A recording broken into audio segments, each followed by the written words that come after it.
नमस्कार. मंथन cultural and social welfare सोसायटीद्वारा आयोजित नव्या वाटा नवी क्षितिजे सदरातील 5व्या सत्रात मी संज्योती धामणकर सर्वांचे मनापासून स्वागत करते. आजचा कार्यक्रम कैलासवासी प्राध्यापक सखाराम जोग व त्यांच्या पत्नी लक्ष्मीबाई जोग यांच्या स्मरणार्थ आयोजित करण्यात आला आहे. कार्यक्रमाला सुरुवात करण्यापूर्वी ज्येष्ठ अभिनेते रमेश देव, भारतरत्न लता मंगेशकर, बेळगावचे सुप्रसिद्ध उद्योजक अरविंद गोगटे यांचे अलीकडेच निधन झाले. त्यांना मंथनतर्फे भावपूर्ण श्रद्धांजली.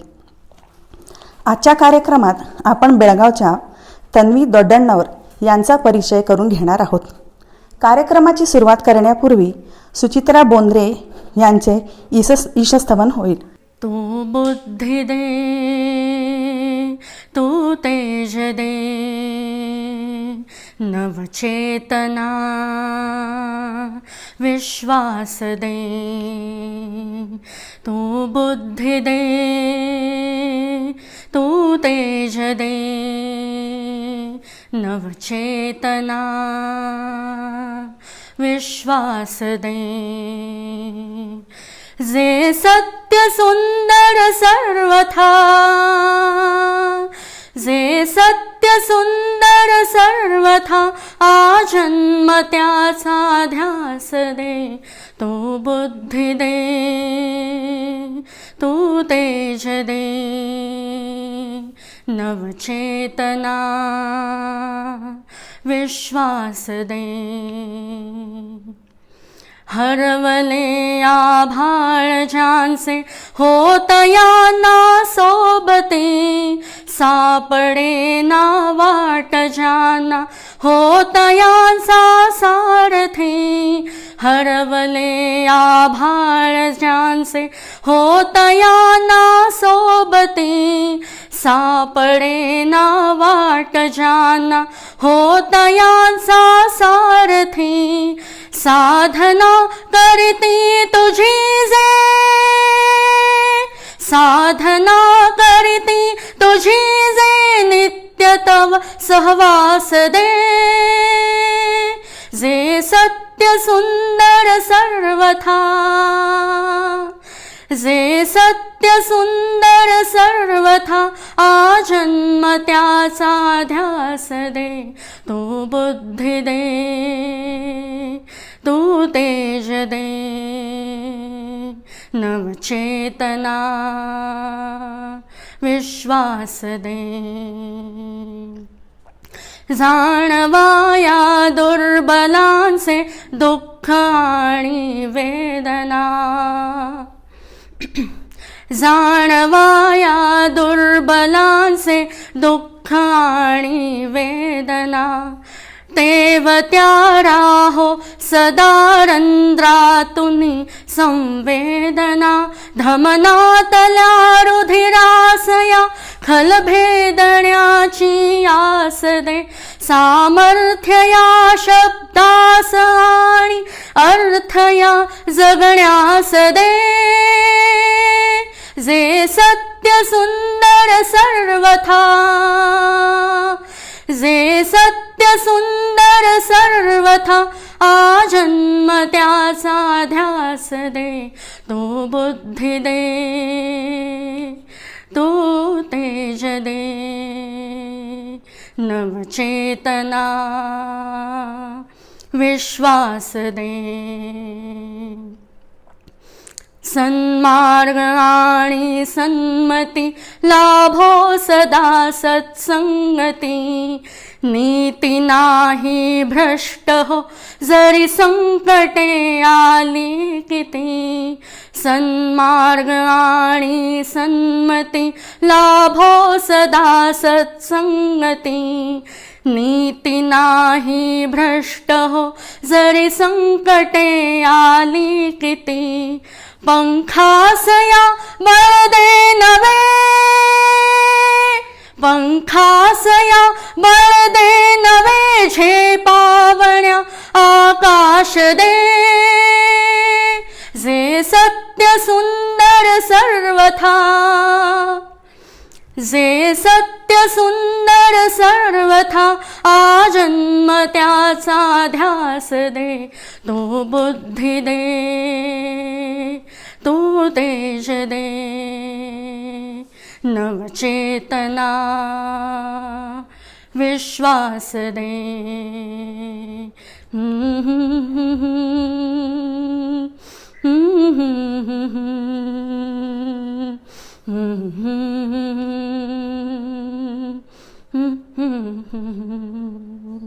धन्यवाद. धन्यवाद सुचित्रा. यानंतर मंथनच्या अध्यक्षा सौ शोभा लोकूर यांना मी विनंती करते की त्यांनी प्रास्ताविक करावे. नमस्कार रसिक हो. स्नेह, प्रेम, हर्ष, उल्हास आणि चैतन्य अशा पंचरंगांची उधळण करत आणि वसंताच्या आगमनाची चाहूल देत नुकताच होलिकोत्सव पार पडला. आंब्याचा मोहर, फुलांचा सुगंध, गुलमोहराच्या पायघड्या आणि कोकिळेचं कूजन याबरोबरच अचानक येणाऱ्या वळवाच्या सरींनी आता निसर्ग फुलून उठणार हे नक्की. उन्हाचे चटके बसत असले तरीसुद्धा मृतगंधाने मनामध्ये चैतन्य निर्माण करणाऱ्या या वसंताचे स्वागत करतच Manthan cultural and social welfare society Belgaum नव्या वाटा नवी क्षितिजे या सदरातील 5वे सत्र घेऊन आपल्या भेटीस येत आहे. नव्या वाटा नवी क्षितिजे. रसिक हो, या सदरामध्ये यापूर्वी आपण IFS ऑफिसर मैत्रेय कुलकर्णी, बूंदच्या संस्थापिका doctor Aarti Bhandare, kitchen queen Prajakta Shahapurkar, गायक आणि संगीतकार शंतनू हिरलेकर यांचा परिचय करून घेतलेलाच आहे. आज आपण भेटणार आहोत तन्वी दोड्डण्णावर ह्या व्यक्तिमत्वाला. बेळगावमधली सुप्रसिद्ध जलतरणपटू आणि एक उत्तम शैक्षणिक सल्लागार. राष्ट्रीय जलतरणपटू अशी तिची ओळख आहेच, त्याशिवाय शैक्षणिक क्षेत्रामध्ये सुद्धा तिची कामगिरी ही अतिशय उत्तम आहे. बेळगावमध्ये सर्वाधिक सुवर्णपदक मिळवणारी एक क्रीडापटू अशी तिची ख्याती आहे. सध्या ती एका नामवंत संस्थेमध्ये प्रमुख शैक्षणिक सल्लागार म्हणून कार्यरत आहे.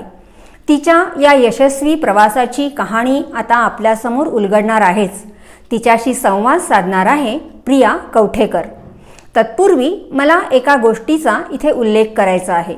मंथनचे हितचिंतक कैलासवासी प्राध्यापक सखाराम जोग आणि त्यांच्या सुविद्य पत्नी कैलासवासी लक्ष्मीबाई जोग यांच्या स्मरणार्थ आपण या कार्यक्रमाचे आयोजन केलेले आहे.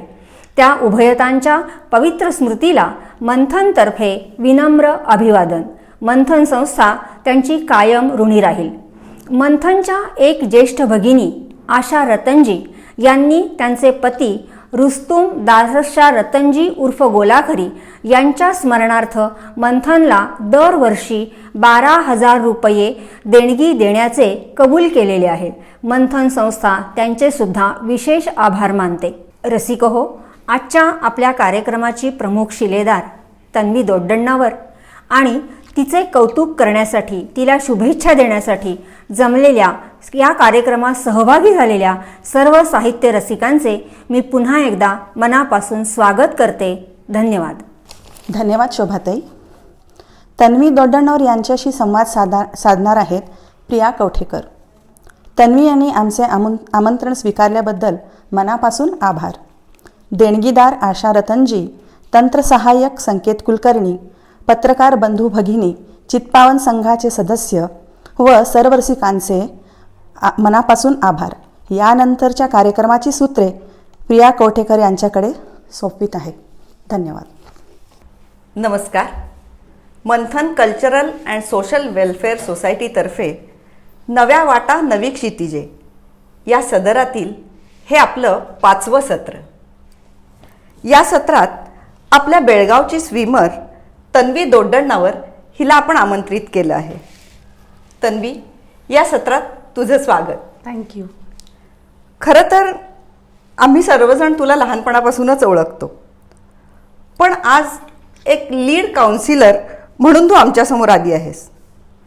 तुझा परिचय करून देण्यापेक्षा तुझ्याशी चर्चा करतच तुझ्या व्यक्तिमत्वाचा परिचय करून घेऊया. तर करूया सुरुवात. सर्वप्रथम तुझं स्कूलिंग म्हणजे शालेय शिक्षण आणि कॉलेज हे कुठं झालं? सो मी ओरिजिनली बेळगावचीच आहे. माझे आई वडील आणि माझी पूर्ण फॅमिली इकडची आहे. सो माझं स्कूलिंग आणि कॉलेज इकडेच झालं आहे.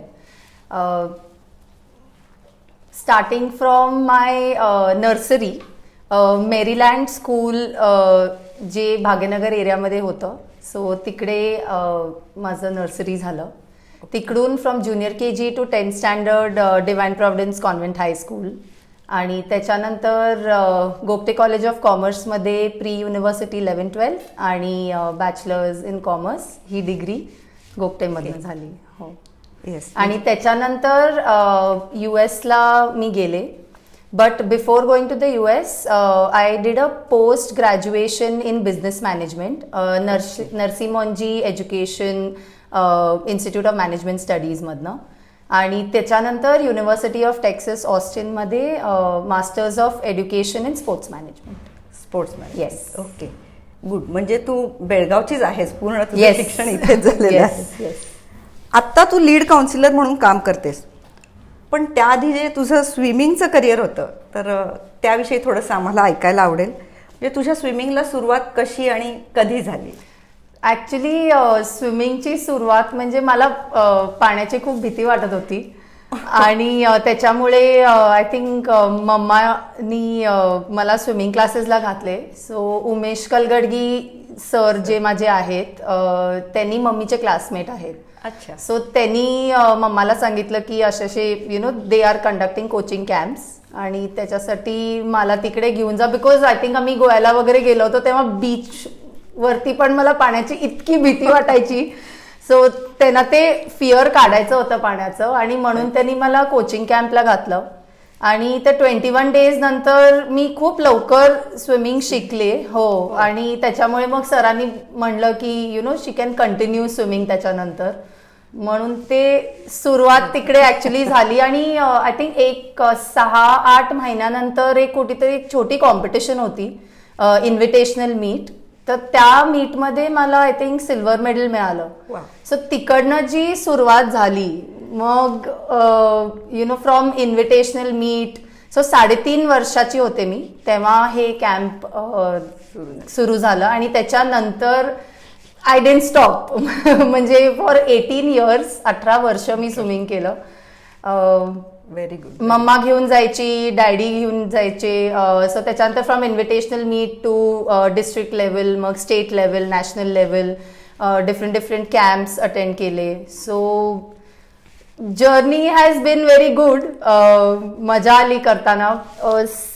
6th स्टँडर्ड पर्यंत जी माझी स्विमिंगची जर्नी होती ती मेनली मम्मी आणि डॅडी जे मला पुश करत होते की नाही जायचं. बिकॉज मी खूप म्हणजे ॲज नॉर्मल चाइल्ड जसं सगळे करतात की आजी आजोबांना पोट दुखायला लागले, आज मला स्विमिंगला जायचं नाहीये, हे सगळं केलेलं आहे.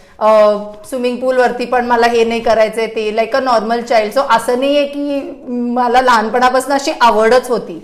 बट ही स्विमिंगची आवड जी आवडपेक्षा जे टॅलेंट माझ्यामध्ये आहे हे रिअलायझेशन मला मी 7th स्टँडर्डमध्ये असताना US-ला गेले होते for a 3 months swimming training. माझी आत्या राहायची तिकडे. सो मम्मी, डॅडी, माझा लहान भाऊ आणि वी हॅड गॉन तिकडे 3 महिन्यासाठी आम्ही गेलो होतो. आणि तिकडे ॲक्वाबेअर स्विम क्लबमध्ये 3 महिने मी स्विमिंग ट्रेनिंग घेतलं. आणि तिकडे मी 2 कॉम्पिटिशन्स अटेंड केले. देवर इन्व्हिटेशनल मीट्सच, म्हणजे असे काही इंटरनॅशनल लेवलचे नव्हते ते, बट तिकडे जाऊन मला मेडल्स मिळाले. सो तेव्हा मला ऍक्च्युली जाणवलं की आहे माझ्यामध्ये टॅलेंट. आणि परत येऊन तेव्हा मी स्वतःहून ऍक्च्युली स्विमिंग करायला सुरू केलं. आणि म्हणजे तेव्हापासून आय थिंक मम्मी डॅडीनं मला सांगायला पण त्यांना मला सांगावं लागलं नाही की तू स्विमिंगला जा, तू प्रॅक्टिस कर, तू हे कर. आणि त्याच्यानंतर जे माझं स्विमिंगचं रुटीन जे झालं, सकाळी 6 वाजता आम्हाला स्विमिंग पूलवरती एक्सरसाइजेस, ड्रायलँड ट्रेनिंग जे म्हणतात, रनिंग, मग आपलं कोर स्ट्रेंथनिंग आणि मसल स्ट्रेंथनिंगचं, तर 1 तासाचं आमचं ड्रायलँड ट्रेनिंग असायचं. मग त्याच्यानंतर घरी येऊन ब्रेकफास्ट वगैरे करून ट्युशनला जायची मी पटकन. कन्नडा ट्युशन असायची. मग स्कूलहून आली की परत आपलं maths science regular tuition. After 10th standard मी जिम पण सुरू केलं. बट त्याच्या आधी स्विमिंग पूलवरती परत आमचं ड्रायलँड ट्रेनिंग आणि वॉर्मअप सेशन असायचं 6 to 7. आणि मग 7 o'clock to 10 o'clock दररोज स्विमिंग असायचं. वीकमध्ये एक दिवस सुट्टी असायची आम्हाला. ट्यूजडेला थोड्या वर्षांसाठी ट्यूजडेला असायची. मग नंतर ते संडेला शिफ्ट केलं. बट अदर देन दॅट हे माझं रुटीन असायचं.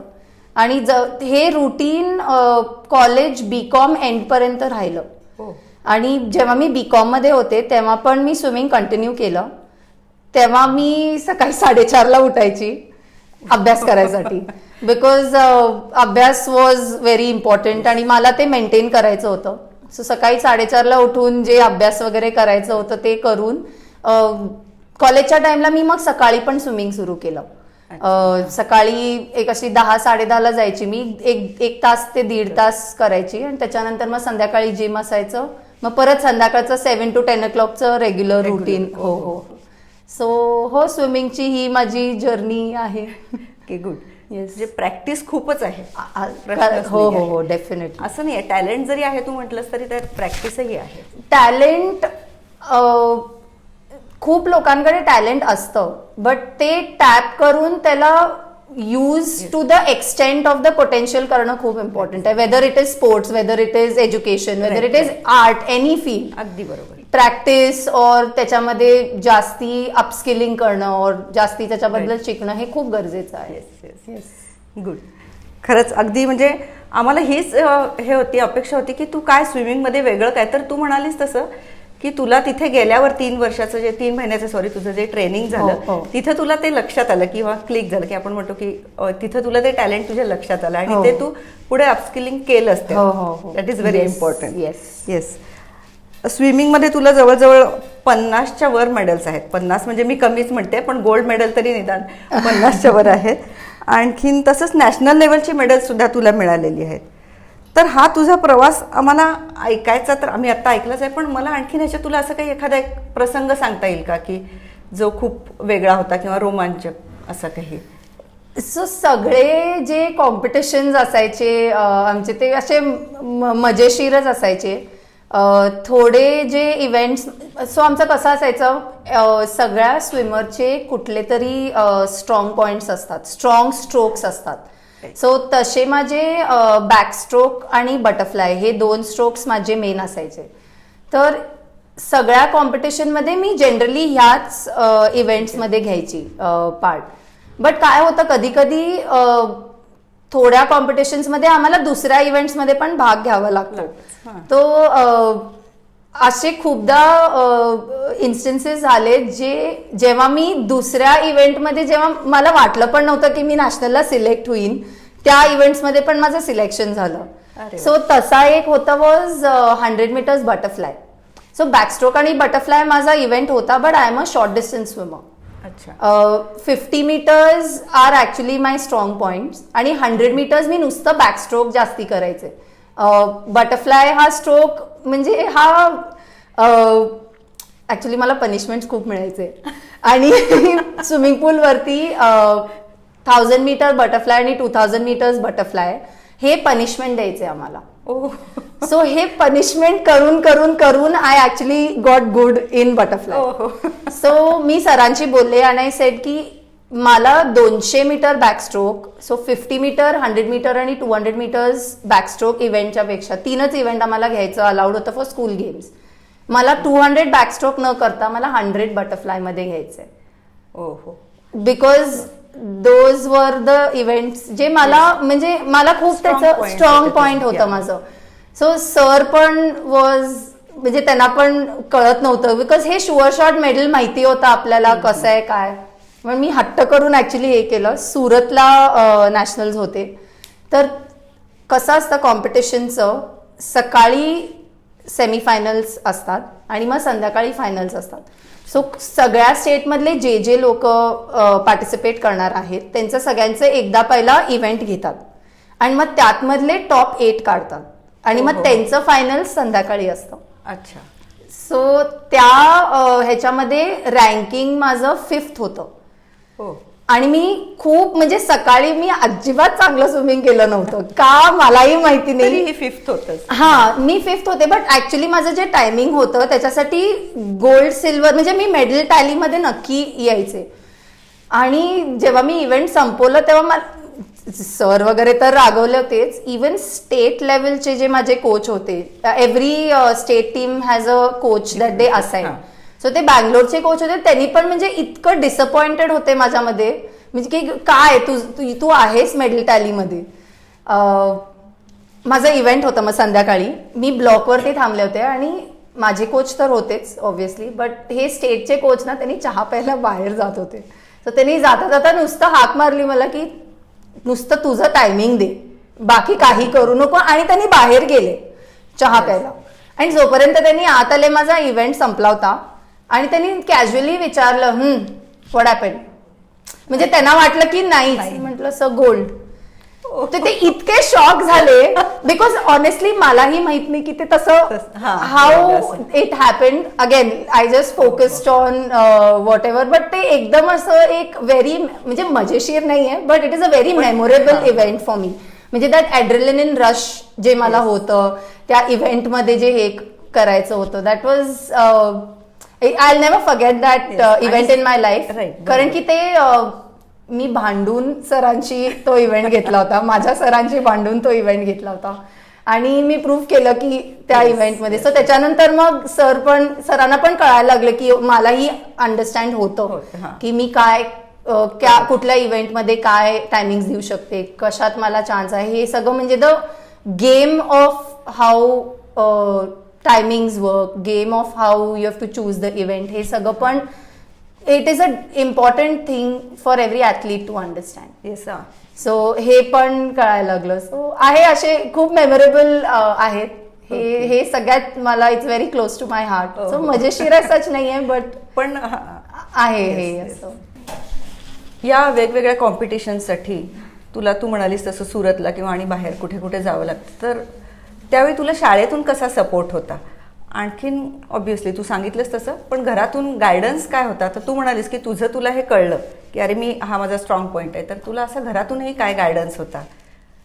सो मी पहिला स्कूलपासून सुरू करते अँड देन लास्ट फॅमिलीकडे येते. सो सपोर्ट फ्रॉम स्कूल आणि स्कूल प्लस कॉलेज. आता हे मला जेव्हा ट्रॅव्हल वगैरे करायचं होतं, जेव्हा माझे कॅम्प्स असायचे और सकाळी मी 10 वाजता वगैरे प्रॅक्टिसला जायचे, तेव्हा ऑब्व्हियसली माझे क्लासेस मिस व्हायचे.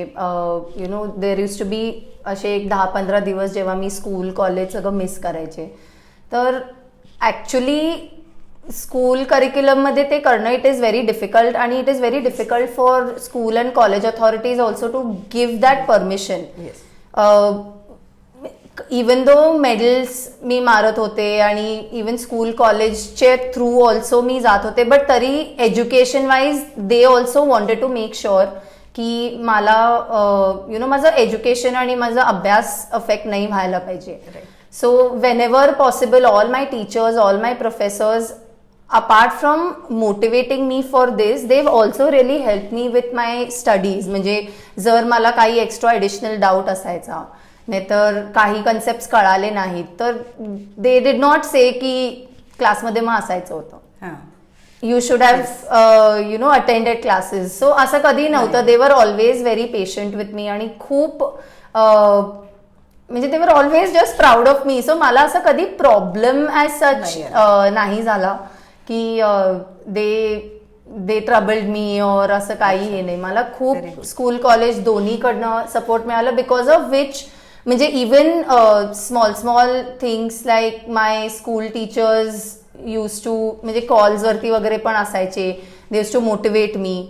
प्रोफेसर्स यूज टू हॅव काही ॲडिशनल क्लासेस असले, नोट्स असले तर ते सगळे त्यांनी द्यायचे. So it was all a very nice काय म्हणतात ते support that I got, because of which education पण मी कंटिन्यू करू शकले and I could score really well along with my study. So जो माझा बॅलन्स होता स्विमिंगचा आणि अभ्यासाचा, तो मी मेंटेन करू शकले बिकॉज ऑफ दॅट. कारण की स्विमिंग कोचेस वगैरे माझे आहेतच आणि त्यांनी तर मला सपोर्ट म्हणजे त्या स्विमिंगच्या ह्याच्यानी त्यांनी करतच होते. But even they made sure की माझा अभ्यास कधी अफेक्ट नाही झाला. So it was a very nice balance that I कुड maintain. It was a good ecosystem for me, my parents, my coaches, my school teachers, my college professors, हे सगळ्यांचं जे सिनर्जी होती त्याच्यामुळे I could actually do this. Because yes, practice करणं, swimming करणं हे मी personally करू शकते, बट क्लासेस मिस झाले. त्याच्या पुढे व्हॉट कॅन आय डू, ते शिकायचं, हे करायचं. आणि I would also like to add my tuition teachers and all my they were certain friends also who help me, who used to teach me. So to some extent तो पण मला support तिकडनं मिळाला की there was a friend of mine who used to teach me taxation, financial management. There was another friend, ती माझे notes लिहायची. Like tuition मध्ये वगैरे जे मिस झालेले ती नोट्स लिहायची, सो दॅट परत आल्यानंतर मला ते सगळं हे करावं नाही लागणार. सो हे सगळे अगेन लाईक आय सेड पूर्ण इकोसिस्टम असं प्रॉपर सिनर्जीमध्ये होतं की मी प्रॅक्टिस पण करायचे, अभ्यासाला हेल्प पण व्हायची, टीचर्स, पेरेंट्स ह्यांचा सगळ्यांचा सपोर्ट. आणि coming to my family support, ते तर म्हणजे today whatever I am is त्यांच्यामुळेच. हे जे काय म्हणतात ते ही जिद्द, हे जे हट्ट जे माझ्यात आहे ऑफ सक्सिडिंग, हे आय थिंक माझ्या आईकडनं येतं. कारण की शी इज ऑलवेज म्हणजे she was the actual driving force initially to this, की नाही आय वॉन्ट, मला माझ्या मुलांना स्पोर्ट्समध्ये घालायचं आहे, त्यांनी करायला पाहिजे. सो सकाळी उठायची माझ्याबरोबर, ब्रेकफास्ट मला घेऊन जायचं, पिकअप करायचं, ड्रॉप करायचं. माय डॅड काम वगैरे सगळं असून पण ही यूज टू मेक शुअर की त्यांनी माय डॅड हॅज अटेंडेड कॉम्पिटिशन्स, प्रॅक्टिसला त्यांनी यायचे, पिक ड्रॉप. सो असं नाहीये की काम आहे म्हणून मी नाही करू शकत. सो अगेन त्यांच्या दोघांमध्ये पण ते खूप कोऑर्डिनेशन असायचं. माझा लहान भाऊ, he is actually 9 years younger to me, but तोही कॉम्पिटिशन्सला जेव्हा माझ्याबरोबर यायचा, तो पाप माझ्यासाठी सकाळी 5:30ला उठायचा. म्हणजे he used to come. Actually एक 2-3 वर्षाच्या मुलाला तसं उठून घेऊन जाणं it is difficult for him, but तो करायचा, कधी रडायचा नाही, हे करायचं नाही. आणि used to enjoy on the pool, सगळ्या स्विमिंग पूलच्या भोवती तो गोल गोल चक्कर मारायचा, पळायचा. सो इवन इतका लहान असून सुद्धा just looking at him used to be की ओके, हा लहान असून पण माझ्यासाठी जर सकाळी हा उठू शकतो, तो दॅट बिकेम मोटिवेशन माझ्यासाठी की मी परफॉर्म चांगलं करायला पाहिजे. कारण की आई वडील इकडे दे वर वर्किंग हार्ड. मला कधीही म्हणजे financial aspects, I am sure त्यांनाही फायनान्शियली वगैरे कधी कधी फिजिबल झालं नसेल. और बिकॉज आम्ही बाहेरगावी वगैरे जायचो, जर 10 दिवस राहायचं असेल तर हॉटेलमध्ये राहणं, तिकीट्स, हे ते सगळं ऑब्व्हियसली फायनान्शियली पण अफेक्ट होतं, बट ते कधीही माझ्यापर्यंत जाणवून आलं नाही. So I think that support और दॅट काइंड ऑफ ड्राईव्ह जे मला त्यांच्याकडून आली, ते just pushed me to perform well. So आई वडील आणि भाऊच्या नंतर सुद्धा जे माझे आजी आजोबा होते दोन्ही साईडचे, they have also in some way or the other. हो, म्हणजे नात आहे, ती रडत असते, पोट दुखतंय, थंडीत हे करते, उन्हात स्विमिंग करते, हे सगळं त्यांचं होतं. But that pride that I use to see, म्हणजे इतकं त्यांनी खुशीनी सगळ्यांना सांगायचे की माझी नात प्राईज मारून आली आहे, माझं हे करून आले. सो ते पण मला, I always wanted to get that smile. मला त्यांच्या चेहऱ्यावरती ते जे हॅपीनेस असायचं, I am sure they are going to be very happy even हे इंटरव्ह्यू बघून.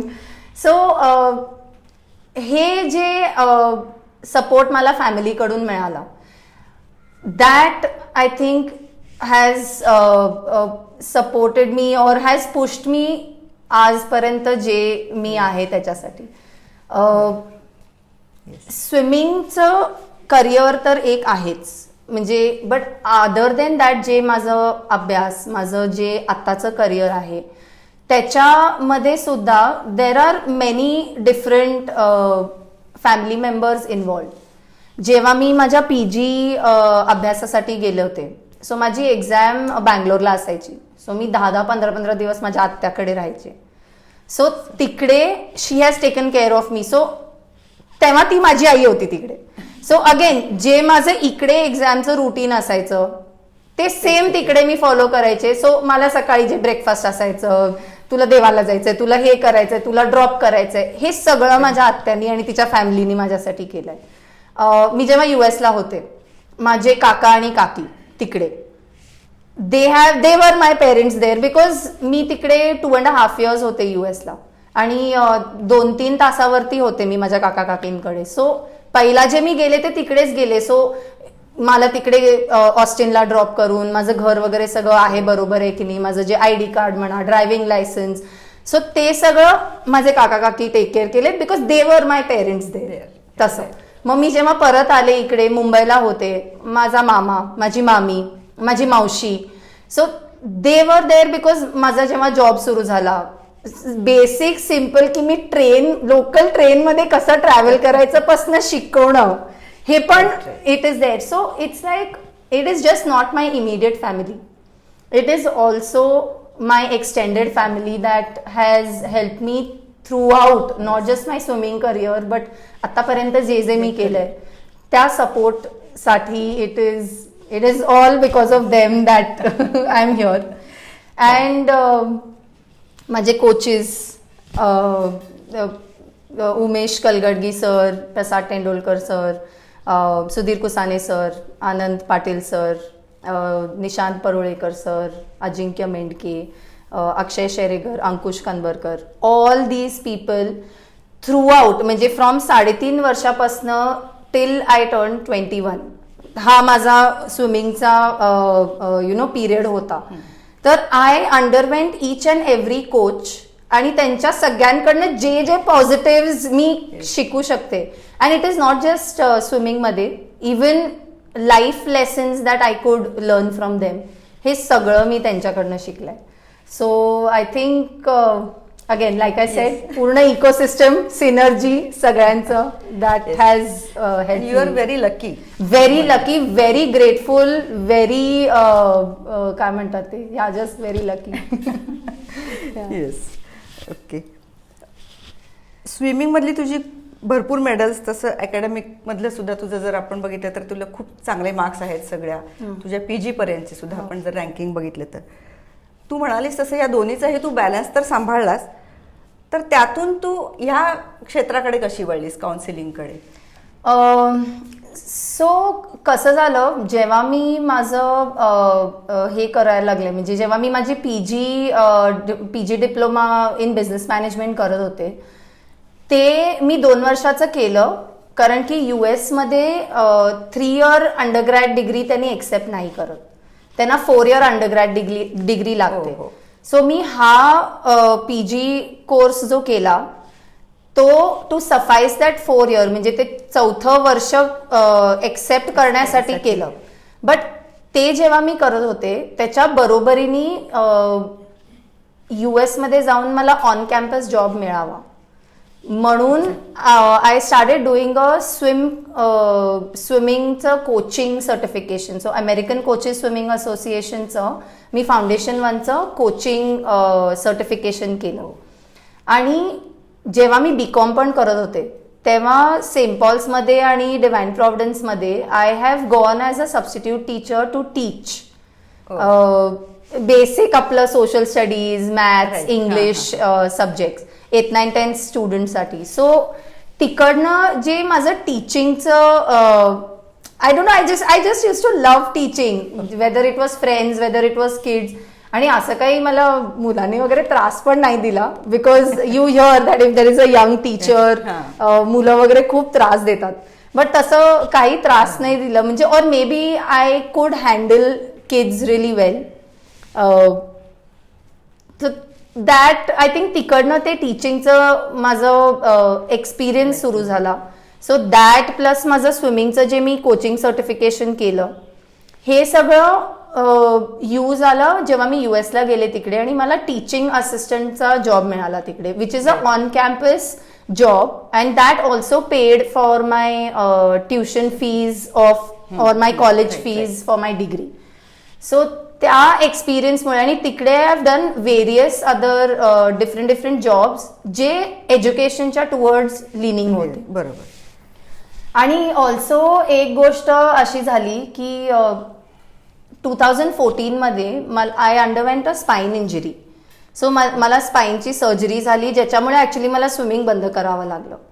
So that is when I decided की आता मला मास्टर्ससाठी मी प्लॅन करते. सो आय वॉन्टेड टू, मला स्पोर्ट्समध्ये पण राहायचं होतं, प्लस मला हा एज्युकेशनचा पण थोडासा इंटरेस्ट आला होता. सो जेव्हा मी डिग्री ऑप्शन्स बघत होते, so I came across this program which is masters of education in sports management. So M.Ed degree, आणि त्याचं स्पेशलायझेशन स्पोर्ट्स मॅनेजमेंटमध्ये होतं.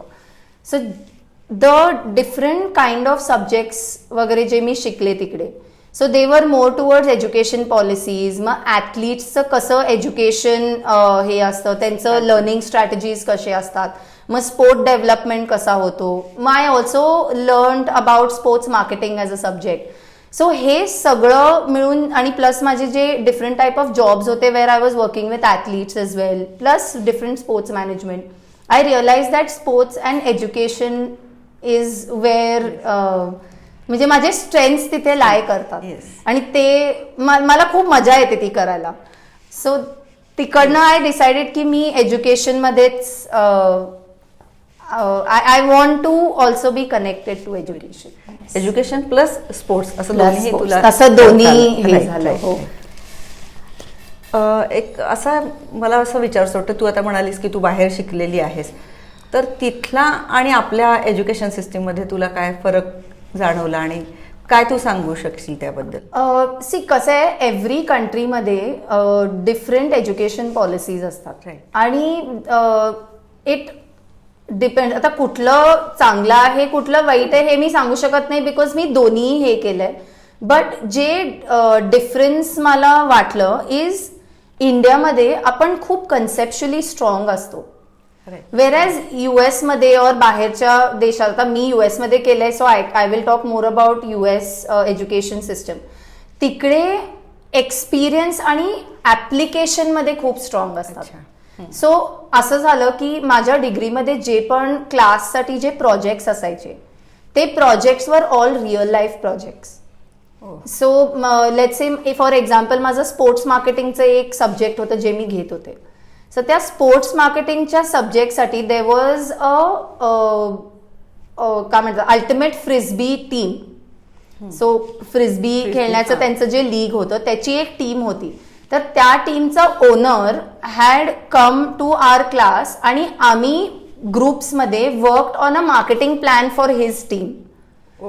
आणि ते त्याच्यानंतर ऑफकोर्स त्यांनी आमचं सगळ्यांचं वाचून बघून हे करून ही कंबाईन्ड ऑल ऑफ दॅट, त्यांनी ते सगळं कंबाईन करून त्यांचं स्वतःची मार्केटिंग स्ट्रॅटेजी बनवली. बट जेव्हा ती लीग सुरू झाली आणि जेव्हा आम्ही ते मॅचेस बघायला गेलो, ते आम्हाला इतकं बरं वाटलं की अरे हे हे हे आमच्या ग्रुपनी सजेस्ट केलं होतं. मग ते फ्रेंड्स म्हणायचे अरे हे आम्ही सांगितलेलं, हे दिस इज समथिंग की आम्ही बघतोय.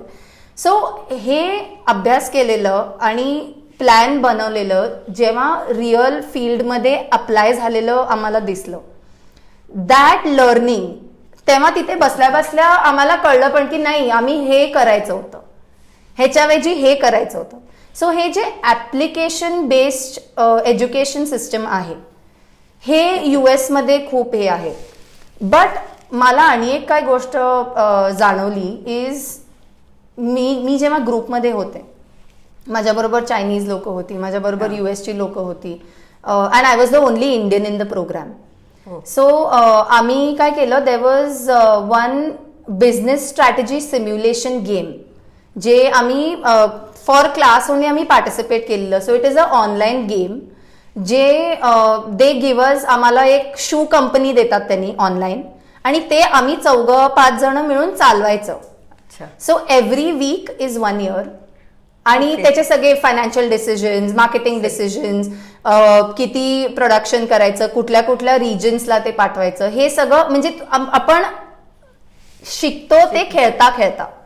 सो त्या ऍस्पेक्टमध्ये मला कळालं की त्या सगळ्यांमध्ये I was very conceptually strong, right. हां. बट त्यांनी सगळे were very experience and application wise strong. So कुठल्या लेट्स से कुठल्या रिजनमध्ये आपण नवीन मार्केट डेव्हलप करू शकतो, प्रोडक्शन किती असायला पाहिजे, हे सगळं त्यांना जास्ती काय म्हणतात ते एक्सपिरियन्स होता त्याचा. But when it came to me, माझ्याकडे आपण किती डिव्हिडंड द्यायचा, ते कसं कॅल्क्युलेट करायचं, we use financial ratios, financial balance sheet हे करून. सो कन्सेप्च्युअली स्ट्रॉंग जे इंडियन एज्युकेशन सिस्टमनी शिकवलेलं होतं ते मला तिकडे हेल्प झालं. सो ऑफकोर्स ग्रुपमध्ये असताना एक्सचेंज करून हे करून शिकलो आम्ही दोघंही. But that is what I feel की Indian education system is conceptually आपल्याला खूप स्ट्रॉंग करतं. when it comes to maths, when it comes to science, when it comes to any theory related subject आपण खूप स्ट्रॉंग असतो. But तिकडे जाऊन तिकडची लोक खूप ऍप्लिकेशन आणि एक्सपिरियन्स बेस्ड त्यांनी खूप स्ट्रॉंग असतात. सो इट वॉज अ खूप छान मिक्स कॉम्बिनेशन होतं. म्हणजे हे तुला हा फायदा झाला. हो हो हो. आपलं बेसिक्स खूप छान झाले होते इथे आणि तिथे तुला ऍप्लिकेशन मिळालं. ओके. थोड्याशा तुझ्या अचिव्हमेंट ज्या आहेत, ऍक्च्युली खूप अचिव्हमेंट्स आहेत, पण मी त्यातल्या थोड्याशा ज्या काही खूप महत्त्वाच्या वाटतात त्या मी सांगते. कॉमनवेल्थ गेम्स बॅटन जेव्हा बेळगावमधून जात होतं तेव्हा तू त्याचा एक भाग होतीस, म्हणजे तू लीड केलं होतंस असं मी रादर म्हणेन. नॅशनल लेवलची 19 गोल्ड मेडल्स तुला मिळालेली आहेत, 14 सिल्वर मेडल्स आहेत, 15 ब्रॉन्झ मेडल्स तू मिळवली आहेस, आणि you are the first female swimmer in 76 years to win national gold medal, right? Yes. For Karnataka University, Dharwad. Yes. आणि नॉर्थ कर्नाटकामध्ये त्यावेळी तू फर्स्ट लेडी स्विमर होतीस जिला 50 पेक्षा जास्त गोल्ड मेडल्स मिळाली होती. Am I right? Yeah. Actually आम्हाला खरंच तुझा खूप अभिमान वाटतो आणि अतिशय आनंदही वाटतो की आमच्या बेळगावची एक कन्या एवढे सगळे तिचे अचिव्हमेंट्स आहेत याबद्दल. यानंतर तन्वी तू खेलो इंडिया युनिव्हर्सिटी गेम्स जे 2020चे होते, तुझा एक प्रोजेक्ट होता तो, तर त्याबद्दल आम्हाला थोडंसं सांगशील का? Firstly what is Khelo India? So Khelo India हा इनिशिएटिव्ह गव्हर्नमेंट ऑफ इंडियाने सुरू केला आहे. ग्रासरूट डेव्हलपमेंट ऑफ स्पोर्ट्स, म्हणजे जे बेसिक स्पोर्ट्ससाठी काय काय लागतं, and from a lower level development of that, and it's for different sports. So there are 25 different sports which come under the Khelo India initiative, आणि there are 12 त्याचे different काय म्हणतात ते इनिशिएटिव्स इन खेलो इंडिया पण आहेत, wear त्यांनी certain amount of मनी त्यांनी dedicate केलेलं आहे ते डेव्हलप करायला. So there is sports in school, मग there is Khelo India clinics, मग there is काय म्हणतात ते development of women in sports, मग there are development of disabilities, then development of infrastructure. So असे वेगळे वेगळे तरचे आहेत, आणि थ्रू ह्या सगळ्या मीन्समधनं त्यांनी ॲथलीट सिलेक्ट करतात एव्हरी इयर, ज्यांना for the next 5 to 8 years 5 lakh rupees per month हे स्कॉलरशिप मिळते त्यांच्या ट्रेनिंग आणि डेव्हलपमेंटसाठी. ऑफकोर्स ते 5 to 8 years, पण जर तुम्हाला ते कंटिन्यू करायचं असेल तर तुमचे ते थोडे बेंचमार्क्स आहेत एलिजिबिलिटीचे, जे तुम्हाला हे करावे लागतील, म्हणजे you have to be eligible for that. But हे खूप खूप चांगली स्कीम आणली आहे, बिकॉज ऑफ विच जे रिसोर्सेस आधी मिळत नव्हते ते आता ॲटलिस्ट ऑपॉर्च्युनिटी मिळतीये खूप ॲथलीट्सना. आणि 25 डिफरंट स्पोर्ट्स जे त्यांनी इन्क्लूड केले, there are team games, there are individual games, हे सगळे इंडिजिनियस गेम्स म्हणजे आपले खो खो आणि कबड्डी, आणि हे सगळे पण म्हणजे जे आपल्या ट्रेडिशनल इंडिया मधले पण स्पोर्ट्स त्यांनी इन्क्लूड केलेत. सो ह्या सगळ्यामुळे डिफरंट स्पोर्ट्सना पण जे आधी आपल्या कंट्रीमध्ये it is very well known की खूप वर्षापासून cricket has been one sport जिकडे खूप प्रोत्साहन दिलेलं आहे. And rightly so we have achieved a lot even in cricket with different world cups आणि अजूनही दॅट लव्ह फॉर क्रिकेट सगळ्यांकडे आहेच. बट आता द इनिशिएटिव्ह बिंग टेकन दुसऱ्या स्पोर्ट्समध्ये पण खूप रिसोर्सेस प्रोव्हाइड केले जात आहेत. Basic starting from infrastructure. आता आमच्यासाठी आता 50 मीटर स्विमिंग पूल इथे बेळगावमध्ये आधी नव्हतं, but now there is a 50 meter swimming pool. So असे डिफरंट छोट्या छोट्या सिटीजमध्ये, रुरल एरियाजमध्ये वेगळ्या स्पोर्ट्सचे स्टेडियम्स बांधतायत लोक, म्हणजे the government is providing funds to build that. So ह्याच्यामुळे ॲटलिस्ट एक जागा मिळते लोकांना प्रॅक्टिस करायला. सिम्पल. मग कोचेससाठी खूप ट्रेनिंग सर्टिफिकेशन्स आणि ट्रेनिंग प्रोग्राम्स त्यांनी आणलेले आहेत, ज्याच्यामुळे प्रॉपर ट्रेनिंग कसं द्यायचं हे शिकवायला त्यांना ऑपॉर्च्युनिटी मिळते. सो ह्या इनिशिएटिव्हमुळे जे लॉंग टर्म आपलं गोल आहे ऑफ ऑलिम्पिक मेडल्स, आत्ताच्या इनिशिएटिव्हमुळे जे आपण ऑलिम्पिक 2032 साठी वगैरे आत्तापासून तयारी सुरू आहे. सो हे सगळं खेलो इंडिया इनिशिएटिव्ह हे करतं. आणि खेलो इंडियाचं आणि एक ब्रांच, म्हणजे ह्या सगळ्या ब्रांचेस मधलं एक ब्रांचेस त्यांनी एव्हरी इयर एक नॅशनल कॉम्पिटिशन ठेवतात. So this is like national level आणि इंटरनॅशनल लेवलच्या मध्ये त्यांनी एक आता खेलो इंडिया असा बार घातलाय. सो त्याच्यासाठी जे नॅशनल लेवलमध्ये मुलं जे पार्टिसिपेट करतात आणि मेडल्स वगैरे मारतात, त्यांचे टायमिंग्स बघून, त्यांचे स्कोरिंग बघून, त्यांची एलिजिबिलिटी बघून they will be selected for this Khelo India competition. अच्छा. So there is Khelo India Youth Games, there is Khelo India University Games, there is Khelo India Winter Games, there is Khelo India Indigenous Games. Khelo India School Games आधी होता, but त्याला त्यांनी रिब्रँड केलं as youth games. So under 17, under 19, under 21. मग university games is all आपले कॉलेजेसचे सगळे teams जातात खेळायला. सो इकडे once you win medals here, मग हे 5 लाख जे त्यांना स्कॉलरशिप्स वगैरे मिळतात हे इकडनं असं सुरू होतं. And then they start getting that kind of training. त्यांना ते न्यूट्रिशन काय म्हणतात ते आपलं म्हणजे consultant that Sports authority of India has. Sports authority of India is the national governing body for the ministry of youth and sports affairs. So this Sports authority of India actually Khelo इंडियाचं जे initiative आहे ते execute करतं.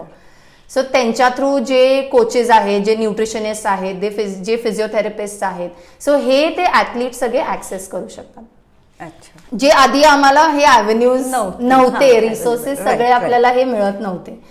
So ह्याच्यामध्ये हे जे Khelo India event होता, माझी जी प्रिव्हियस कंपनी होती जिकडे मी काम करत होते, I was working as a manager for corporate relations at international institute of sports management. हे एक स्पोर्ट्स मॅनेजमेंट एज्युकेशन इन्स्टिट्यूट आहे. सो त्या कंपनीचं आणि स्पोर्ट्स अथॉरिटी ऑफ इंडियाचं नॉलेज पार्टनर असोसिएशन होतं for these Khelo India games. अच्छा. आणि तो पूर्ण कोलॅबोरेशन मी आणि माझे आणि एक कलिग आम्ही दोघं हँडल करत होतो. सो ह्या कोलॅबोरेशनसाठी I was in Guwahati and Bhubaneswar. गुवाहाटीमध्ये Khelo India youth games were held in 2020 and the university games were held in Bhubaneswar in February March 2020 मध्ये होते ते. So November 2019 to March 2020 I was on field for this and I had around 50 students who were there with me. Few of them different event management agencies मधनं काम करत होते आणि 15 जे माझ्या बरोबर होते, आम्ही सगळे स्पोर्ट्स अथॉरिटी ऑफ इंडियाचं you can call like an extension of it, जे आम्ही नॉलेज पार्टनर टीम होती. आणि we as a team together, of course स्टुडंट्सनी पण खूप काम केलं ऑन फील्ड वगैरे. खरं त्याच्यामुळे आम्ही आपले स्टँडर्ड ऑपरेटिंग प्रोसिजर्स जे SOPs असतात for the Khelo India games त्याच्यावरती आम्ही काम केलं सगळ्यांनी. We also worked on knowledge operational manuals that we worked on. आणि ऑन फील्ड जे रिसर्च कंडक्ट करायचं होतं, talking to athletes, getting information from them. So हा जो वास्ट एक्सपिरियन्स होता, बिकॉज अगेन 20 डिफरंट स्पोर्ट्स, तेव्हा 20 होते. ह्या वर्षीचे जे गेम्स आहेत त्याला 25 स्पोर्ट्स आहेत, बट तेव्हा दे वर 20 स्पोर्ट्स. सो 20 स्पोर्ट्स दे वर held in a span of 10 days. आणि त्याची तयारी पूर्ण म्हणजे आधी 3-4 महिन्यापासून जी सुरू होती आणि त्याच्या आधीपासूनही होती, बट ऑन फील्ड तिकडे सुरू होती. तो वास्ट एक्सपिरियन्स म्हणजे इट हॅज बीन पूर्ण लाईफ चेंजिंग फॉर मी. म्हणजे जे इतके गोष्टी शिकायला मिळाले आणि इतकं एक नजरिया बदल गया म्हणतात ना तसं. म्हणजे I saw a different side of the sports industry which is म्हणजे या खेलो इंडियामुळे आपल्याला बरेच नवीन हे मिळाले. येस. ओके.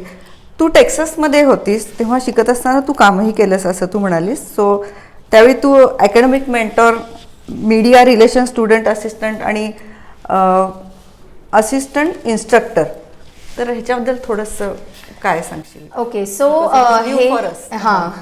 सो हे जे 3 माझे जॉब प्रोफाईल्स होते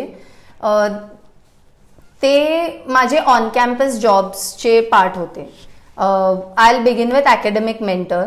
सो तिकडे कसं असतं, जे स्टुडंट ॲथलीट्स असतात तिकडे जे ॲथलीट्स असतात जे युनिव्हर्सिटीसाठी आणि NCAA म्हणून त्यांचं जे ऑर्गनायझेशन आहे कॉलेजिएट ॲथलीट्स, सो हे ॲथलीट्स त्यांनी रिक्रूट करतात आणि मग those athletes play for the college आणि तसे त्यांचे मग वेगळे लेवल्स त्यांनी हे करून प्रोफेशनली NBA, NFL सारख्या लीग्समध्ये वगैरे त्यांना रिक्रूट होतात त्यांनी. सो टू हॅव म्हणजे ह्या ॲथलीट्सना इकडे कंटिन्यू करायला त्यांना अकॅडमिक एक स्टँडिंग मेंटेन करावी लागते. अच्छा. आणि त्या अकॅडमिक स्टँडर्डला मेंटेन करायला त्यांना ईच ॲथलीटना एक अकॅडमिक ट्युटर आणि एक अकॅडमिक मेंटर असाइन होतो. सो अकॅडमिक ट्युटर त्यांचे सब्जेक्ट्स त्यांना शिकवतात जे जे आहेत ट्रेनिंग द्यायचं, बिकॉज त्यांचे पण जसे माझे क्लासेस मिस व्हायचे तसे त्यांचे पण क्लासेस मिस होतात बिकॉज त्यांनी टुर्नामेंट्सला वगैरे जातात. आणि अकॅडमिक मेंटर त्यांचं स्टडी शेड्यूल बनवायचं, त्यांनी काय क्लासेस घ्यायचे, त्यांचे असाइनमेंट्स कधी कधी काय काय ड्यू आहेत, मग त्यांनी असाइनमेंट्स लिहिल्यानंतर आम्ही त्यांचे प्रूफ रीड करायचे, मग त्यांच्या थोड्या स्किल्सवरती वर्क करायचे की ऑर्गनायझेशनल स्किल्स, टाइमलाईन्स बनवायचे.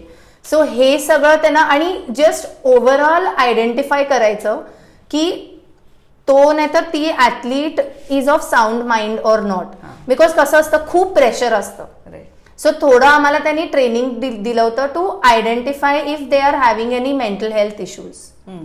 म्हणजे त्यांनी डिप्रेशनमध्ये आहेत का, खूप प्रेशर आहे का, त्यांना ब्रेन फॉग होतोय का.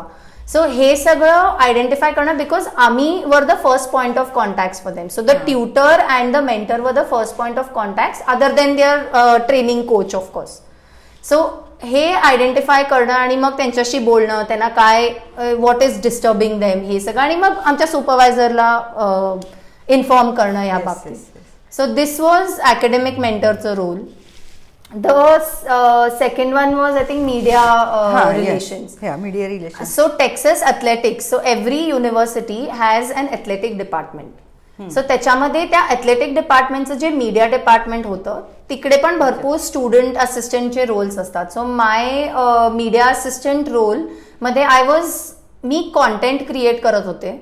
जे जे मॅचेस व्हायचे, जे जे इव्हेंट्स व्हायचे त्याच्यावरती कॉन्टेंट क्रिएट करायचं ऑन ते इव्हेंट्स कसे गेले.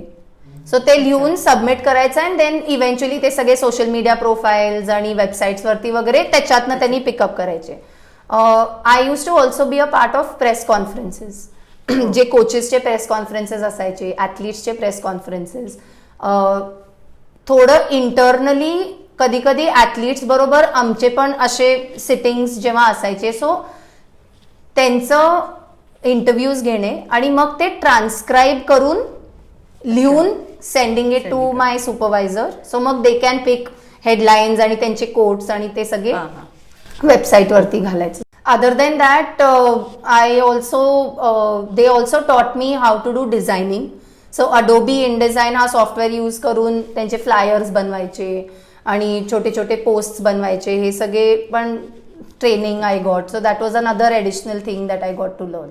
सो हे जे होते ते माझे दिस वॉज द काय म्हणतात आपलं मीडिया रिलेशन्सचा माझा हा जॉब होता. आणि असिस्टंट इन्स्ट्रक्टर.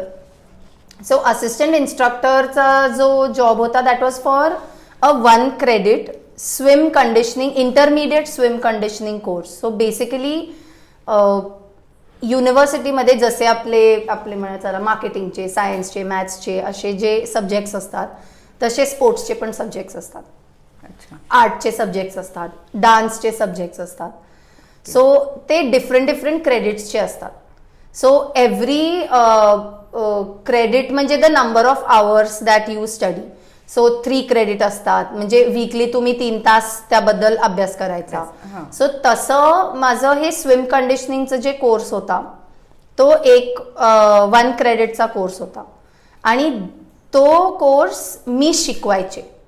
अच्छा. हां. So from developing the syllabus of that. आणि it was not just swimming in the pool, it was also theoretical teaching की कसे स्ट्रोक्स करायचे काय. सो माझ्या क्लासमध्ये मिनिमम तुम्हाला जर 50 मीटर फ्रीस्टाईल पोहायला येत असेल इन अ स्पेसिफाईड टाइम, म्हणजे पर्टिक्युलर सेकंड्सच्या आत जर तुम्ही ते कम्प्लीट करत असेल तरच माझ्या क्लासमध्ये तुम्हाला ऍडमिट मिळेल असं. आणि it was a very fun class. म्हणजे मला खूप मजा आली बिकॉज स्विमिंग कोचिंगचा जो एक्सपिरियन्स होता तो मला ह्याच्या थ्रू मिळाला.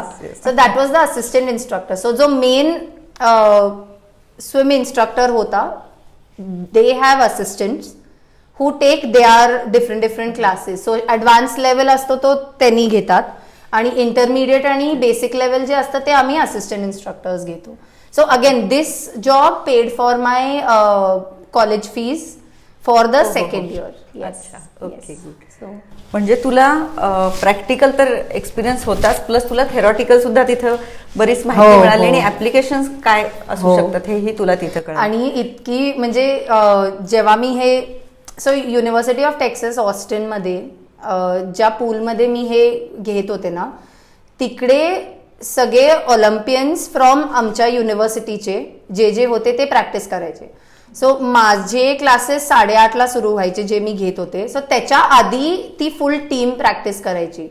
आणि I don't know if you have heard about Joseph Schooling. He is a swimmer जो मायकल फेल्प्सला बटरफ्लाय इव्हेंटमध्ये ऑलिम्पिक्सला मारला होता. म्हणजे he beat him for his own event आणि ते खूप मोठं हे झालं होतं. So Joseph Schooling is actually from university of Texas. आणि I use to see him practice. So मी खूप आधी जाऊन वगैरे ना अशी बसून बघायचे त्यांचं. खूप युनिव्हर्सिटी ऑफ टेक्सास ऑस्टिनची जी टीम होती ती स्विमिंग टीम खूप स्ट्रॉंग आहे. And there are more than like 12-13 medals in that year when I was there. I think तेव्हा रिओचं हे जस्ट रिझल्ट वगैरे आलं होतं. So at that moment it was very काय म्हणतात ते very nice to gain that experience to even just sit and watch how an international Olympian team or Olympian coach trains or हे कसं training त्यांना मिळतं, कसं प्रॅक्टिस होते. So खूप असं म्हणजे इव्हन बघून एक्सपिरियन्स खूप छान होता. ओके. हे एवढं सगळं बघून तू इथं आल्यावर तुझं येताना किंवा इथं आल्यावर तुझं काय विचार होता डोक्यात किंवा तू काय ठरवलं होतंस की आपण काय करायचं परत आल्यावर? ओके. सो मी जेव्हा ऍक्च्युली मला US मध्ये राहायचं होतं, मला इथे परत यायचं मी असं डिसाईड केलं नव्हतं. मी जेव्हा ग्रॅज्युएट झाले तेव्हा Donald Trump had become the president. आणि आपल्या सगळ्यांना माहितीच आहे की when he became the president खूप एम्प्लॉयमेंट लॉज तिकडे चेंज झाले. सो त्याच्यामुळे माझ्या इंडस्ट्रीमध्ये जे ऑर्गनायझेशन्स आणि कंपनीज जे होते जिकडे मी अप्लाय वगैरे केलं होतं, they had stopped hiring international people. त्यांनी घ्यायचं बंद केलं होतं आणि एक 2-3 पोटेन्शियल जॉब ऑफर जे मला आले होते त्यांनी मला सरळ सांगितलं की आम्ही तुमचं विजा स्पॉन्सर नाही करू शकत. सो त्याच्यामुळे आणि कसं झालं, मी डिसेंबरमध्ये ग्रॅज्युएट झाली. So I had 1 year of work permit. So मी तिकडे राहून ऍक्च्युली तसं मी 1 वर्ष एक इंटर्नशिप करते म्हणून दाखवून मी तिकडे राहू शकले असते आणि मी जॉबला अप्लाय केलं असतं. खरं मार्चपर्यंत मला साधारण कळालं होतं की ते राहून उपयोग नाही, म्हणजे फायनान्शियली फिजिबल नाही आहे without a job staying there, because हे पॉलिसीज चेंज होतील नाही होतील आम्हाला माहिती नव्हतं. सो मग मी डिसाईड केलं की I should come back to India. मी युरोपमध्ये स्टॉप घेतला, युरोप फिरून आली मी. I visited Prague, Budapest, Switzerland, Germany, इकडे सगळी ऑस्ट्रिया, इथे फिरून I came back to India. अजूनही माझ्या डोक्यात नव्हतं की पुढे इकडे कसं, बिकॉज मी तिकडची इंडस्ट्री स्टडी केली होती. इकडे येऊन परत काय मी या इंडस्ट्रीमध्ये करणार आहे, कसं आहे, हे सगळं करायला थोडंसं मला टाइम लागलं. Plus I came down with jaundice. मला जॉन्डिस झालं इकडे येऊन. सो ते सगळं रिकव्हरी वगैरे टाइम घेतलं थोडं. सो मी आले एप्रिलमध्ये आणि जूनमध्ये I heard of this international institute of sports मॅनेजमेंटची ऑपॉर्च्युनिटी ऑफ कॉर्पोरेट रिलेशन्स. मग मी तिकडे इंटरव्ह्यू दिला आणि आय टोल्ड देम की मी जुलैपर्यंतच जॉईन करू शकते बिकॉज मला बरं नव्हतं. तो दे अग्रीड आणि मग मी मुंबईला शिफ्ट झाली जुलैमध्ये आणि तिकडे सुरू झालं. येस. सो असं प्लॅन्ड असंच काही नव्हतं, but I was very happy की मला अ कॉम्बिनेशन ऑफ एज्युकेशन आणि स्पोर्ट्स, म्हणजे दोन्ही जे मी शिकून आले होते, जे मला करायचं होतं ते बरोबर मला त्याच्यात, म्हणजे मी विचारही नाही केलं. ही आली ऑपॉर्च्युनिटी, मला दोन्ही बरोबर ते हे झालं. इट वॉज माझ्या प्रिव्हियस एक्सपिरियन्सला ते खूप मॅच पण करत होतं. आत्ता तू ज्या इन्स्टिट्यूटमध्ये काम करतेस तर त्याच्यातलं तुझं कामाचं स्वरूप काय असतं? सो आत्ताच्या माझ्या कंपनीमध्ये मी जी काम करते, it is called added education. It is an education consultancy for students आणि ॲथलीट्स जे हायर स्टडीजला इंडियाच्या बाहेर जायचं आहे त्यांना. मी तिकडे काउन्सिलर म्हणून काम करते, बट इट इज नॉट, म्हणजे हे खूप वेगळ्या तऱ्हेने काउन्सिलिंग होतं इकडे, बिकॉज माझ्याकडे स्टुडंट्स येतात जे 9th स्टँडर्ड 10th स्टँडर्डमध्ये असतात आणि 9th स्टँडर्ड 10th स्टँडर्डला येऊन हे 3-4 वर्ष त्यांनी माझ्याबरोबर काढतात. सो मी त्यांचं पूर्ण फ्रॉम दे आर अकॅडमिक, म्हणजे जे मी अकॅडमिक मेंटरचं काम करत होते सेम सिमिलर प्रोफाईल, सो मी ते हँडल करते. मग त्यांचे personality development, soft skills, life skills हे डेव्हलपमेंट, म्हणजे सायकोमेट्रिक अनालिसिस, त्यांचे स्किल्स सगळे मॅप करून त्यांचं कसं त्यांना पर्सनॅलिटी डेव्हलप करायला गायडन्स द्यायचं ते. मग त्यांनी काय एंट्रन्स एक्झाम्स देऊ शकतात आणि मी शिकवत नाही. आता जर त्यांना SAT द्यायचं असेल, नाहीतर IELTS ती इंग्लिश एक्झाम द्यायची असेल, मी शिकवत नाही, बट मी जस्ट सांगते की हे काय एक्झाम असतं, हे काय काय तुम्हाला करावं लागतं आणि आय गिव्ह देम की तुम्ही हे हे हे हे तुमच्या सिटीमध्ये ट्युटर्स आहेत, तिकडे तुम्ही जाऊ शकता. And then regularly I just have to त्यांना विचारायचं की त्यांचं काय चाललंय, अभ्यास कसा चाललाय, त्यांनी मॉक टेस्ट देत आहेत की नाही, how do they feel. So it is more like a career counselor that 9th standard 10th standard पासून आहे, बट अंटिल त्यांचं ऍडमिशन कुठेतरी बॅचलर्स डिग्रीला होईल तोपर्यंत त्यांनी माझ्याकडे येतात. मग त्यांचे प्रोफाईल बिल्डिंग, त्यांना अपस्किलिंग, त्यांना काय लागतं, त्यांना मेजरमध्ये म्हणजे काय इंटरेस्ट आहे, त्यांना कशात अभ्यास करायचा आहे, मग ऍप्लिकेशन प्रोसेससाठी काय लागतं, त्यांना एसेज लिहावे लागतात, एंट्रन्स एक्झाम लिहावी लागते आणि काही ॲडिशनल ऍप्लिकेशन मटेरियल्स लागतात. हे सगळ्याला मी हेल्प करते. So from 9th standard 10th standard to 12th standard पर्यंत एव्हरी वीक त्यांनी माझ्याबरोबर टाइम स्पेंड करतात. अच्छा, म्हणजे हा 3 ते 4 वर्षाचा हे आहे. हा, म्हणजे डिपेंड. आता 11वीत पण आहेत खूप मुलं जे 11वीला जॉईन होतात, सो त्यांनी नुसतं 1 वर्ष राहतात माझ्या बरोबर. थोडे 9th स्टँडर्डला आहेत, थोडे 10th स्टँडर्डला आहेत, सो त्यांच्यावरती डिपेंड असतं. तर मला थोडंसं तुला असं विचारायचं की तू स्पोर्ट्समध्ये तर आहेसच, तर स्पेशली स्पोर्ट्समध्ये तुला जेव्हा असं वाटलं तर तेव्हा तुझा कुठली पर्सनॅलिटी तुला अशी हे वाटली का की ज्याच्यामुळे तू इम्प्रेस झालीस आणि तुला इन्स्पिरेशन मिळाली आहे? नुसतं स्पोर्ट्स स्पेसिफिक नाही असं असं नाहीये. ओके. सी कसं आहे, सी मायकल फेल्प्सची मी बायोग्राफी वाचली होती आणि I feel no limits is the name of the biography. So त्याच्या थ्रू म्हणजे when he won all those gold medals at the Olympics तेव्हा ती बाहेर आली होती आणि दॅट मी रिलेट करू शकले त्याला, बिकॉज स्विमिंग होतं आणि त्यांनी कसं प्रॅक्टिस केलं हे केलं. But other then his swimming प्रॅक्टिसचं जे सेक्शन होतं और त्यांनी कसे मेडल्स मारले और त्यांचं काय मेंटल कंडिशनिंग असायचं त्या टाइमला, ते सगळं मी म्हणजे काय म्हणतात इन्स्पिरेशन घेऊ शकले. बट त्याच्या व्यतिरिक्त मी रिलेट नाही करू शकले. अँड आय थिंक ते works with every let say big personality और सेलिब्रिटी. आणि हे माझं पर्सनल मत आहे की ती पर्सनॅलिटीज त्यांच्या फील्डमध्ये त्यांच्या लाईफमध्ये त्यांनी खूप चांगलं केलंय. बट त्यांची लाईफ आणि माझी लाईफ खूप वेगळी आहे. ऑफकोर्स. हां, म्हणजे आता जेव्हा माझ्या स्पाईन्सची इंजरी वगैरे झाली होती तर तेव्हा around the same time I think Hrithik Roshan also had broken his back. And म्हणजे खूप त्यांना स्पाईनमध्ये वगैरे काय काय हे झालं होतं. And then he bounce back आणि मग बँग बँग मूवीमध्ये I think he came back and all. That actually motivation असू शकतं because doctor had told him की he will never be able to dance. But now we see him dancing everywhere. But आपण हे पण accept करायला पाहिजे की त्यांच्यासारखे रिसोर्सेस आपल्याकडे नाही.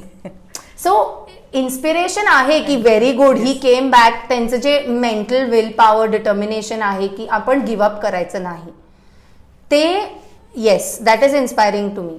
बट बाकी सगळं जे आहे हे प्रॅक्टिकल गोष्टी जे आहेत हे आपण नाही मॅच करू शकत.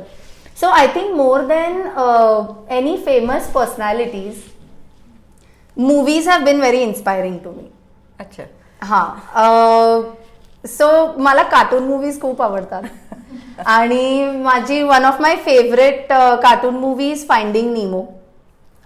It's that fish movie. आणि त्याच्यामध्ये खूप गोष्टी ऍक्च्युली तसे शिकायला मिळतात जे आपण आपल्या लाईफमध्ये अप्लाय करू शकतो. One most important thing is त्याच्यात एक गाणं आहे जी ती ब्लू कलरची एक फिश डॉरी म्हणून आहे ती म्हणत असते. The song is just keep swimming, just keep swimming, just keep swimming, swimming. म्हणजे life whatever it throws at you. Yes. काहीही अडचणी असतील, काहीही प्रॉब्लेम्स असतील, काहीही अप्स अँड डाऊन्स असतील, you have to keep swimming. Yes. You have to keep going. Right. So I think that is one एक गोष्ट जी मला इन्स्पायर केली. मग दुसरं थिंग त्या मूवीमध्ये हे होतं की आपण जसे आहे आपण युनिक आहे and we have to love our self that way. आणि असं नाही आहे की म्हणजे आता तो जो निमो फिश असतो त्याला एक छोटं त्याच्या हाताचं काहीतरी हे असतं. So he doesn't have a full fin. त्याला खूप छोटं फिन असतं. बट ॲक्च्युली तो खूप वर्ल्ड ट्रॅव्हल करून आलाय. सो जस्ट बिकॉज आपल्यामध्ये थोडेसे काय म्हणतात कमिया असतील or some negative things that does not have to stop you. तुम्ही आहे तसे युनिक आहे आणि तेच तुम्ही घेऊन पुढे कंटिन्यू करे. सो असं म्हणजे ह्या मूवीमध्ये पण असे खूप गोष्टी आहेत जे मला इन्स्पायरिंग वाटले. And I think I've held on to those. एक मूवी हे होतं. Then books have been very inspiring and I've learned a lot from them. एक बुक जे at a very early age जे माझे वडील आणले होते माझ्यासाठी, शिव खेराचं यू कॅन विन. सो त्याच्यामध्ये that book talks about positive attitude and how that attitude आपण कशामध्येही काय काय करतो, कसं ते अफेक्ट होतं. मग हा ॲटिट्यूड कुठल्या कुठल्या फॅक्टर्समुळे अफेक्ट होऊ शकतो. सो म्हणजे मला जाणीव आली की ओके हे फॅक्टर्स मला अफेक्ट करतात. सो मी ह्याच्यापासून लांब राहायला पाहिजे. मग एनी सिच्युएशनमध्ये एक पॉझिटिव्ह ऍस्पेक्ट असतो, एक नेगेटिव्ह ऍस्पेक्ट असतो. आपण पॉझिटिव्ह ऍस्पेक्टकडे का बघत नाही? Right. So looking at positive in every situation. And one most important thing जे तुम्ही जे क्वेश्चन विचारला ना की स्पोर्ट्स नंतर एज्युकेशनमध्ये कसं तुम्ही like how I came into education, त्या बुकमध्ये खूप आधी, and I read this when I was in I think 5th standard or 6th standard, अच्छा. हे बुक. त्याच्यामध्ये लिहिलं होतं की एज्युकेशनचं डेफिनेशन इज नॉट जस्ट आपलं स्कूलिंग और डिग्री. एज्युकेशन म्हणजे जे आपण रेग्युलरली शिकत असतो in our daily life. So नुसतं डिग्रीमधनं जे आपण शिकतो that is not education. Yes. आपण जर मूवी बघतो त्याच्यातनं शिकायला मिळतं, आपण जेव्हा लोकांशी बोलतो ते शिकायला मिळतं, पुस्तकं त्याच्यातनं शिकायला मिळतं. सो एज्युकेशन जे आहे म्हणजे इवन आता आपण ऑब्झर्व करून पण खूप शिकू शकतो. म्हणजे जसं आता मी म्हणले की I use to sit and watch हे ऑलिम्पियन्स जे सगळे प्रॅक्टिस करत होते, तिकडे बसूनच मी किती गोष्टी शिकले. So for me that is also education, that is also knowledge. आणि हे पर्स्पेक्टिव्ह मी खूप आधी म्हणजे मला खूप आधीपासून ते कळालं, लहान असल्यापासून. सो तेव्हापासून माझ्या डोक्यात होतं की नाही, मला माझं एज्युकेशन सोडायचं नाहीये. I want to continue both. खूप असे ॲथलीट्स पण आहेत who take a break from education आणि ते त्यांच्यासाठी वर्क करतं. It also has help them. Lot of international meets वगैरे त्यांनी केले. मे बी मी ब्रेक घेतला असता मी पण I would have gone and got a lot of international medals as well.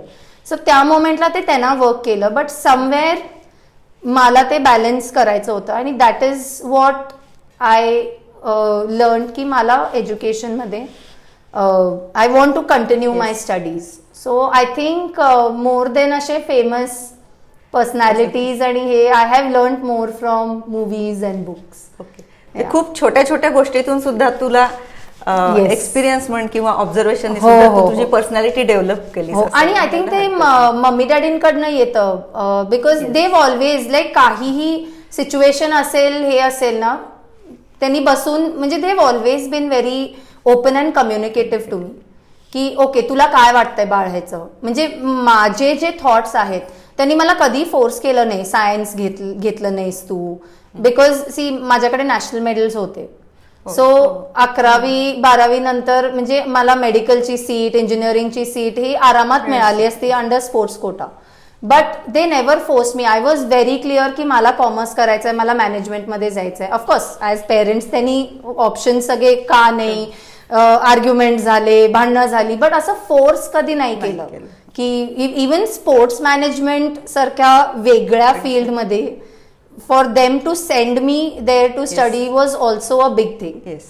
So हे ओपन कम्युनिकेशनचं जे एन्व्हायरमेंट होतं त्याच्यामुळे ऑल्सो की एनी लहान सिच्युएशन झाली, काय शिकलं ह्याच्यानी, तुझं काय थॉट आहे. सो ह्याच्यामुळे मला ऑपॉर्च्युनिटी मिळाली की मी विचार करू शकते from all different angles.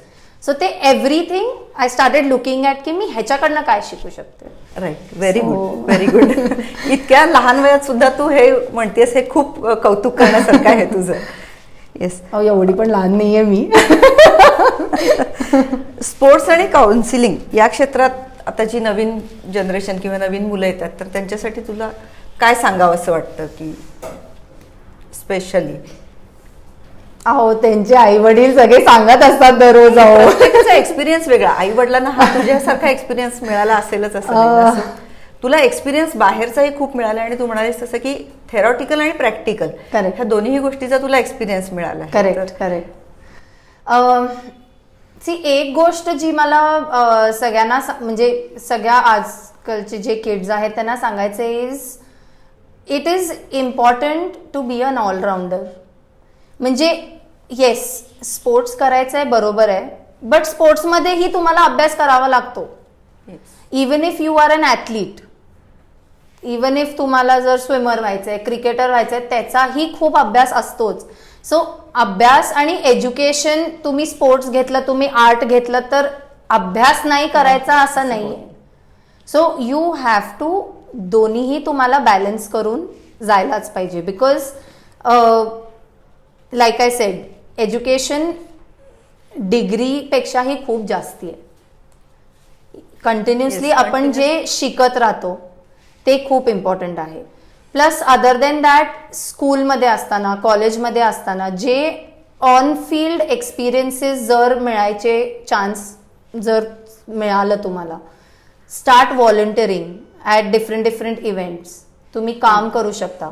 Different NGOs आहेत, डिफरंट फाउंडेशन्स आहेत, तिकडे तुम्ही जाऊन काम करू शकता. आणि म्हणजे कसं आहे, सोशल वर्क करायसाठी नुसतं पैसे डोनेट करणं is not social work. Go and spend time with them. Under privilege kids असतात, ऑर्फन्स असतात, त्यांना जाऊन शिकवा. Spend time with them. हे सगळे गोष्टी तुमचं म्हणजे नुसतं प्रोफाईल बिल्डिंगसाठी नाही, it also builds character. Because हे सगळं आपल्याला खूप शिकायला मिळतं. And I feel it grounds us, थोडंसं हंबल करतं आपल्याला. And then we start being grateful for whatever we have. So start volunteering. मग जर तुम्हाला काही तुम्हाला लिहायला आवडत असेल, स्टार्ट रायटिंग ब्लॉग्स. बुक्स वाचा, वाचन. आणि बुक्स वाचायचं वगैरे पण आय नो ते पुस्तकं वाचायचं इज अ व्हेरी खूप मुलांना आवडत नाही. बट कुठल्या टाईपची पुस्तकं वाचायला आवडतात, कुठल्या टॉपिकवरती आवडतात, हे खूप इम्पॉर्टंट आहे. मला बायोग्राफीज वाचायला अजिबात आवडत नाही. मला खूप कंटाळा येतो वाचायला. फेल्प्सचं वाचले because I could relate to it आणि स्विमिंग होतं म्हणून. I also had Kapil Dev's biography. मला खूप कंटाळा आला वाचायला. I'd rather watch a movie. But मला फिक्शन आवडतं. मला पर्सनॅलिटी डेव्हलपमेंटचे बुक्स आवडतात, सॉफ्ट स्किल्सचे आवडतात. सो हे सगळे books is what I will read. Kapil देवची बायोग्राफी नाव with the invention of internet and Google, मी एक गुगल करते, मला बुकची समरी पण येते. So there are lot of Audible books also. So असं नाही आहे की तुम्हाला बुक वाचनच करायचं असतं, तुम्ही ऐकू पण शकता. बिकॉज कसं आहे, आपल्या एव्हरी ह्युमन बीइंगचे डिफरंट लर्निंग स्ट्रॅटेजीज असतात. थोड्या लोकांना वाचून जास्ती कळतं, थोड्या लोकांना ऐकून जास्ती कळतं, थोड्या लोकांना पिक्टोरियल रिप्रेझेंटेशननी जास्ती कळतं. Every kid or every student has to find out, or every parent also has to find out की आपल्या मुलाला काय सूट करतं. सी, स्कूलमध्ये because there are 60 kids in one class, each स्टुडंटचं लर्निंग स्ट्रॅटेजी त्यांना कुठल्या टाईपचं और कुठल्या वेनी त्यांना शिकायला इझिली कळतं, हे इट इज डिफिकल्ट. ते टेलर मेक करणार. So they will teach, they will give a lecture, they will write on the board, they will show pictures, they will include all. But specifically एका particular किडला कुठल्या वेनी शिकायला easy आहे आणि कुठल्या वेनी त्यांना कळतं. आता मला वाचन आणि पिक्टोरियल रिप्रेझेंटेशन हे दोन आर माय वे की मी इन्फॉर्मेशन ग्रास्प करते. माझा धाकटा भाऊ, त्याला लिसनिंग आणि पिक्टोरियल तो वाचू शकत नाही. मी ऐकायला गेले तर मला झोप येते. म्हणजे लेक्चर और listening to me, I would rather read. So हे आयडेंटिफाय करून जे ट्युशन्स असतात, जे ॲडिशनल स्टडीज असतात, इन्क्लुडिंग दीज एलिमेंट्स. आणि हे नुसतं पेरेंट्स आयडेंटिफाय करणं असं नाहीये, मुलं ऑल्सो, तुम्ही स्वतःहून पण तुम्हाला ही जाणीव असायला पाहिजे. Because you are big kids now. For I feel even when you reach 9th standard and 10th standard, they are on their way to become adults. So I think तेवढी जाणीव त्यांनाही असते की आम्हाला कुठल्या वेनी कसं इन्फॉर्मेशन ग्रास्प होते. आणि पूर्वीपेक्षा आता बरंच एक्सपोजर, खूप एक्सपोजर आहे, खूप. म्हणजे इंटरनेट, इवन एका शब्दाचं मिनिंग तुम्हाला जर कळलं नाही, just pick your phone, Google the meaning of it, तुम्हाला समजतं. So I think continuous learning, this is also another thing जे I want to tell kids की तुम्ही हे एक्स्ट्रा करिक्युलर ॲक्टिव्हिटीजमध्ये थोडंसं टाईम आणि एनर्जी द्यायला पाहिजे. अपस्किलिंग कंटिन्युअसली करायला पाहिजे आणि शिकत राहायला पाहिजे. Of course I am not saying you should leave sports or you should leave your own passion. You should follow your passion. That's what I did. Because मला हे आवडतं and that's why I am into this field. But सगळ्या ह्याच्यामध्ये हे करणं is very important. Yes. Okay, म्हणजे actually आम्हाला खरं तर खूप आनंद होतो आणि तुला भेटल्यावर इतकं हे वाटलं की तू एक वेगळ्या क्षेत्रात काम करतेस ही जरी गोष्ट असली तरी त्या प्रत्येक गोष्टीतला तू एक्सपिरियन्स आमच्याशी शेअर केलास आणि तो त्याच्यातून तू काय शिकलीस हेही आम्हाला सांगितलं आणि Yes. त्याच्यातून तुझी पर्सनॅलिटी तू कशी डेव्हलप केलीस Yes, हे yes. तू आम्हाला सांगितलंस. प्रत्येकजण एक आपल्या नेहमीच्या वाटेने जात असतो खरं तर, की हो. कोणी मेडिकलला जातं कोणी ह्याला. तुझी ही एक वेगळी वाट निवडली आहेस तर हो. आणि तुझ्यासाठी एक वेगळं होरायझन आहे, एक वेगळं क्षितिज आहे. तर त्या तुझ्या वाटेसाठी आमच्या मंथन कल्चरल वेलफेअर सोसायटी आणखीन आमच्या बेळगावकरांच्याकडून तुला खूप खूप शुभेच्छा. थँक्यू. आणखीन धन्यवाद. Thank you so much. थँक्यू मला इकडे इन्व्हाइट करण्याबद्दल. It is just overwhelming. मी नाही म्हणू शकत की किती बरं वाटतं हे. बट हे असं प्लॅटफॉर्म देणं पण is very it's an honour for me की तुम्ही इकडे मला बोलवलंय. So thank you so much for giving me this opportunity. Okay, thank you.